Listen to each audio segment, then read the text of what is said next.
चलिए, welcome to TCS the commerce station. आज हम लोग एडमिशन ऑफ न्यू पार्टनर का सेकंड टॉपिक लेकर सेकंड लेक्चर लेकर आए हैं, ठीक है ना, या फिर सेकंड पार्ट लेकर कह सकते हैं हम आए हैं। इसमें हम लोग जानेंगे कि जब एक पार्टनर का फॉर्म में न्यू एडमिशन होता है तो क्या क्या फर्क पड़ता है, उस पार्टनर के ऊपर क्या क्या, उस फॉर्म के ऊपर क्या क्या प्रभाव पड़ता है और क्या इफेक्ट पड़ेगा जब एक फॉर्म में नया पार्टनर आ जाता है। उस इफेक्ट को कैसे हम लोग अकाउंटिंग ट्रीटमेंट में दिखाएंगे, क्या शो ऑफ करना पड़ेगा, उन चीज़ों को आज हम लोग इसमें जानें। हम लोग जो है तो कल need of admission of partner को जान चुके, मतलब हम लोग का जो टॉपिक था कल need of admission of A partner, उसको जान चुके। थोड़ा सा इसको और जानते हैं, है ना। पहला आपका टॉपिक है need for admission of a new partner. क्या जरूरी है एक नए साझेदार को प्रवेश कराने का। तो क्या कहते हैं, the need for admission of a new partner can be due to one or more of the following reasons. कहते हैं जो रीजन है नीचे जो दिया गया है, या तो एक रीजन हो सकता है, एक से अधिक रीजन्स हो सकते हैं एडमिशन ऑफ न्यू पार्टनर। क्यों न्यू पार्टनर को लगे, तो that is the first reason when more capital is required for expansion of a business. तो हमें अधिक पूंजी की आवश्यकता पड़ती है ताकि मैं बिजनेस को क्या कर सकूं, बड़ा कर सकूं।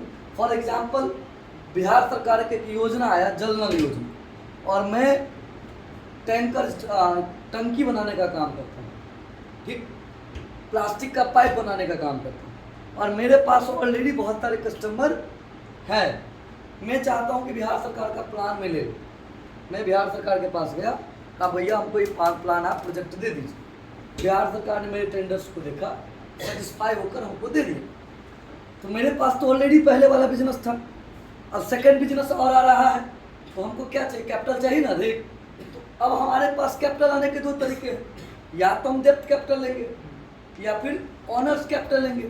डेब्ट कैपिटल लेंगे तो हमारा इंटरेस्ट बढ़ेगा, रिस्क कोई नहीं लेने वाला होगा। डेब्ट कैपिटल लेंगे तो क्या बढ़ेगा, इंटरेस्ट बढ़ेगा, ऊपर से और भी लॉस बढ़ सकती है अगर मैं लॉस में गया तो। और अगर मान के चलिए कैपिटल रहेगा तो हमारा क्या बढ़ेगा, ऑनर ही बढ़ेगा।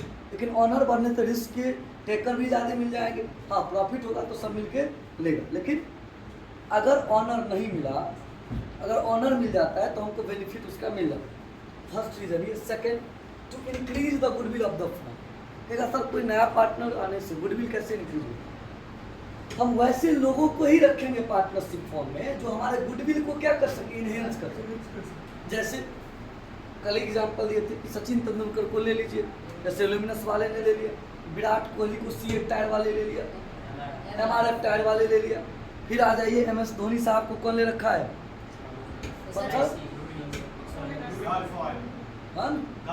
गल्फ। और ड्रीम 11 का तो कोई कहानी नहीं है, सब कोई लेकर बैठा हुआ है, ठीक है। अमिताभ बच्चन, अमित जी, विकास जी करके आते हैं, ठीक है। बहुत मतलब कहने का मतलब ना, बहुत सारे लोग बहुत बड़े तरह का ब्रांड निकालते। वो अगर विज्ञापन करने आएंगे तो हमसे पैसा लेंगे।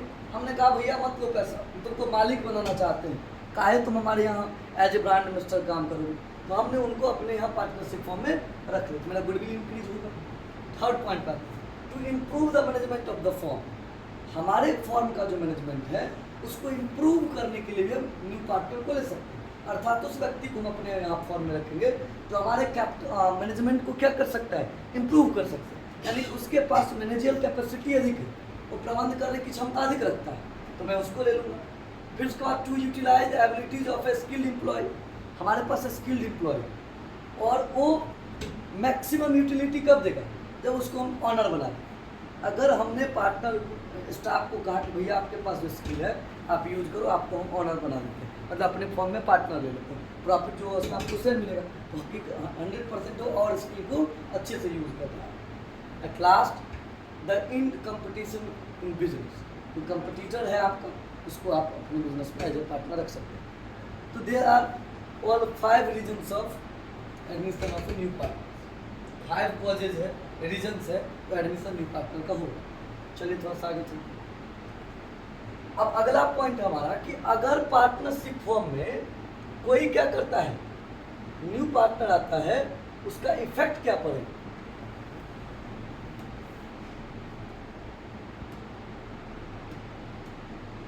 अगर कोई न्यू पार्टनर हमारे फॉर्म में आता है, उसका क्या कहते हैं, इफेक्ट आपको क्या दिख रहा है? इसका इफेक्ट सिंपल है। पहला, जब फॉर्म में कोई नया पार्टनर आएगा तो चेंज होगा, किसमें चेंज होगा? PSR, प्रॉफिट शेयरिंग रेशियो में चेंज आएगा।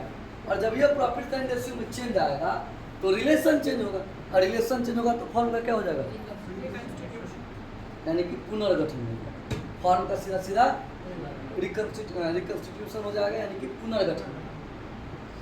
पुनर्गठन होने से क्या हो, हम लोग ऑलरेडी PSR में पढ़ चुके हैं। उसको प्रभाव को फिर नीचे आकर जानेंगे कि कैसे क्या उसका प्रभाव, अकाउंटिंग ट्रीटमेंट पर इसका क्या इफेक्ट पड़ता है। Second, the number of partners increase. हमारे फॉर्म में जो पार्टनर की संख्याओं की अधिकता हो जाएगी, कि जब भी हम फॉर्म में कोई नया पार्टनर को लेंगे तो हमारे फॉर्म का जो पार्टनर की नंबर ऑफ पार्टनर हो क्या हो जाएगा? बढ़ जाएगा।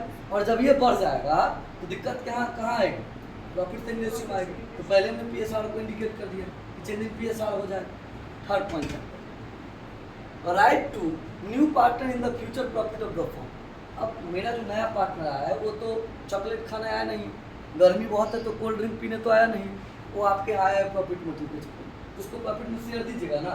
तो प्रॉफिट में शेयर देने के लिए आपका थर्ड लाइन जो है ये कर, तो उसको राइट्स मिल जाता है कि आपको प्रॉफिट में शेयर दे। हमने अभी तीन रीजन पढ़ा। पहला, फॉर्म का रिकंस्टिट्यूशन हो जाएगा। सेकंड, पार्टनर इंक्रीज हो जाएंगे, हमारे शेयर बढ़ जाएंगे पर। Right to new partner assets of the firm. अगर पहले 3 पार्टनर थे ABC, तो तीनों पार्टनर का एसेट्स पर क्या था? कॉमन राइट्स था। अब अगर चौथा D आ गया तो कितने को हो गया? 4 को कॉमन राइट्स हो गया हमारे एसेट्स में, चारों आदमी का कॉमन राइट्स। इसके बाद आ जाए increase in goodwill of the firm. हमारे गुडविल का जो फॉर्म का गुडविल इंक्रीज हो जाता है। और लास्ट, कैपिटल इंक्रीज हो, यही तो रीजन था जो हम लाए थे। इसी रीजन को बढ़ा के नीचे फिर हम इफेक्ट में डालते हैं। तीसरा नंबर पॉइंट कहता है कि हमारा जो भविष्य में लाभ होगा, हम जो फ्यूचर में लाभ कमाएंगे, तो पहले 3 आदमी बांट रहे थे ABC, अब D आया तो वही ना बांटेगा, उसका राइट्स हो जाएगा, उसी में भी चेंज आएगा प्रॉफिट शेयरिंग रेशियो। चलिए, कोई दिक्कत इसमें? अब एक काम, अब ये आपका आ जाइए, इससे हमारे अकाउंटिंग ट्रीटमेंट पर क्या प्रभाव पड़ता है। Main adjustment at time of admission of a new partner. क्या क्या मेन एडजस्टमेंट है जब एडमिशन न्यू पार्टनर का होता है? तो फर्स्ट है डिटर्मिनेशन ऑफ न्यू रेशियो। जब हम क्या करेंगे, सर दिखता कम है इस कलर में, थोड़ा सा अच्छे से दिखता। पहला मेरा कहानी क्या हो जाता है? पहला कहानी हो जाता है बाबू रे कि जब कोई पार्टनर में न्यू पार्टनर आएगा तो पार्टनरशिप फॉर्म में पहला काम क्या करेंगे? न्यू रेशियो का डिटर्मिनेशन करना। अब न्यू रेशियो निकालने का फॉर्मूला क्या है? चलो न्यू रेशियो का फॉर्मूला हम देखते हैं। न्यू रेशियो निकालने के फॉर्मूला क्या है? चलो ब्लैक करो, फाइनल करो, कलर चेंज करो। अब देखिए न्यू रेशियो का फॉर्मूला क्या होता है? कोई बोलिए तो, जोर से बोलिए ना। Old ratio minus. हमारे बच्चे पढ़ने में कमजोर थोड़ी हैं, पढ़ते नहीं, बस यही सैक्रिफाइसिंग ओल्ड रेशियो माइनस दिक्कत नहीं ना। दूसरा एक और फॉर्मूला है ना, बताओ तो। Old ratio plus gaining ratio, old ratio plus gaining ratio. हमारे पास 2 फॉर्मूला है न्यू निकालने का, और ये दोनों जो हमारा पहला डिटर्मिनेशन न्यू रेशियो वो इसी फॉर्मूला हम लोग निकाल। कोई दिक्कत इसमें? सिंपल है, न्यू रेशियो बराबर old ratio minus sacrificing ratio, और सेकंड फॉर्मूला है ओल्ड रेशियो। फिर चलता है हमारे केस लो इफेक्ट पर। डिटर्मिनेशन ऑफ सैक्रिफाइसिंग रेशियो कैसे डिटरमाइन करिएगा? इसका भी फॉर्मूला हम लोग को पता है। क्या फॉर्मूला बताइए?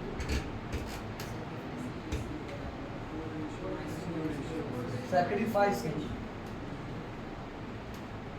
ये ऑलरेडी हम लोग PSR में पढ़ चुके हैं। चलिए PSR क्या होता है?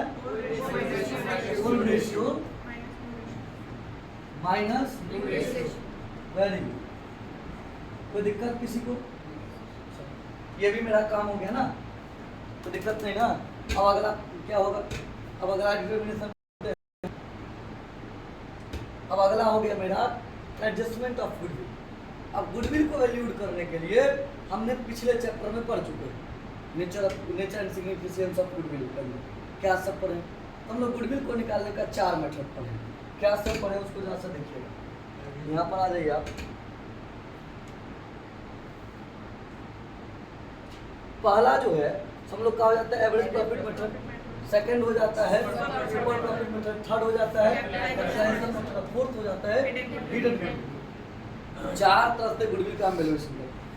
इसका फॉर्मूला एवरेज प्रॉफिट बराबर क्या होगा, टोटल बाय नंबर ऑफ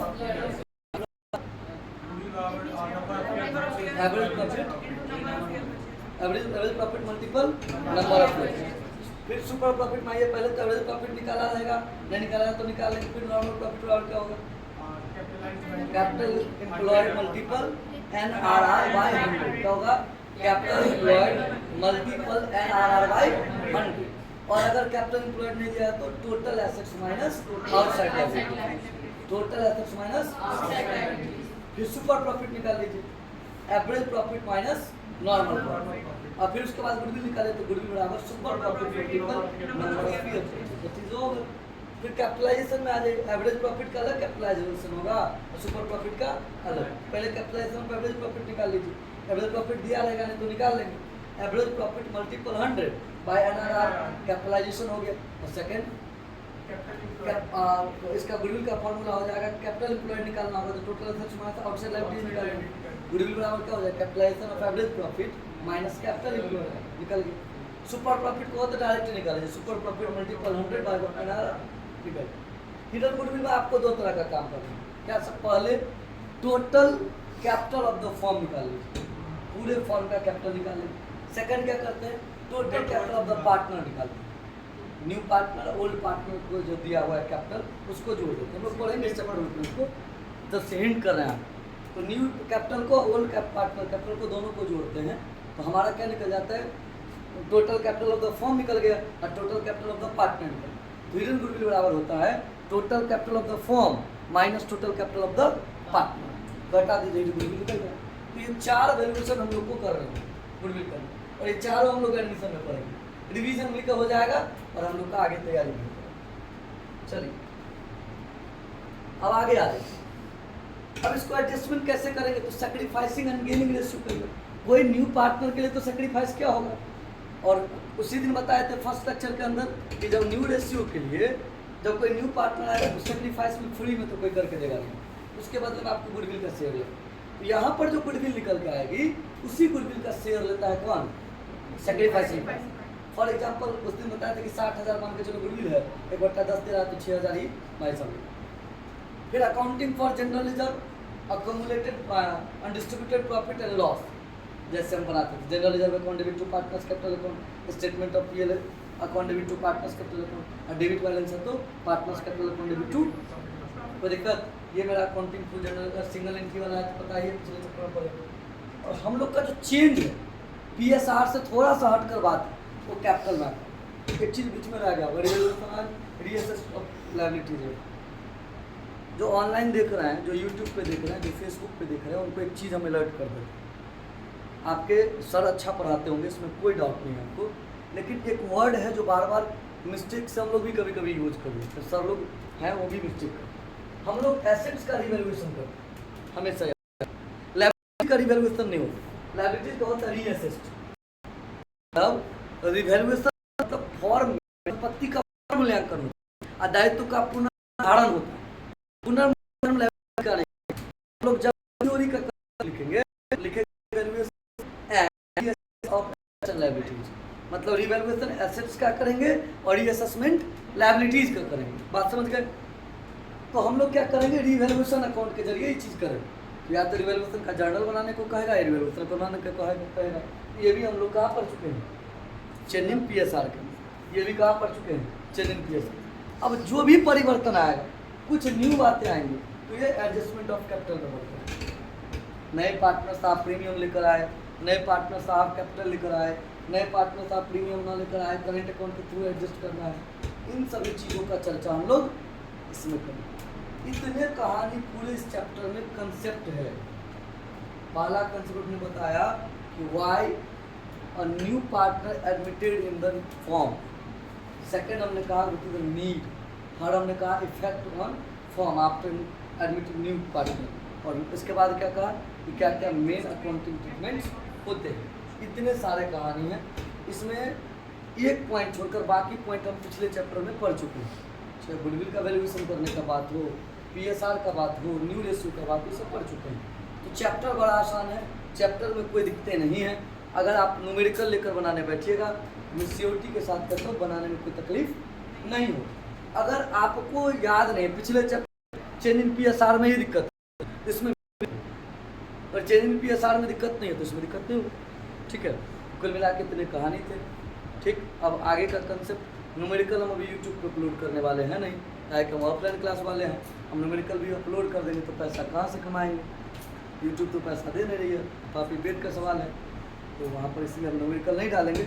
अगर आप आना चाहते हैं तो हमारे सेंटर पे आ जाइए, जहाँ कॉमर्स क्लासेस, शंकर चौक से पूर्व, हीरो एजेंसी के पीछे, मधुबनी। और ये बिहार में पड़ता है, कहीं बाहर नहीं पड़ता है। अगर आप ऑनलाइन जुड़ना चाहते हैं तो मेरा जो नंबर दिया गया है 8210588891 या फिर 8873200247 पर कॉल कर लीजिए, ऑनलाइन क्लास ले लीजिए। By Zoom app, by Google Meet आपको हम स्टडी करवाएंगे, जो भी मटेरियल होगा ऑनलाइन प्रोवाइड भी करवा देंगे तत्काल। सभी को bye bye, tata, take care, thank you.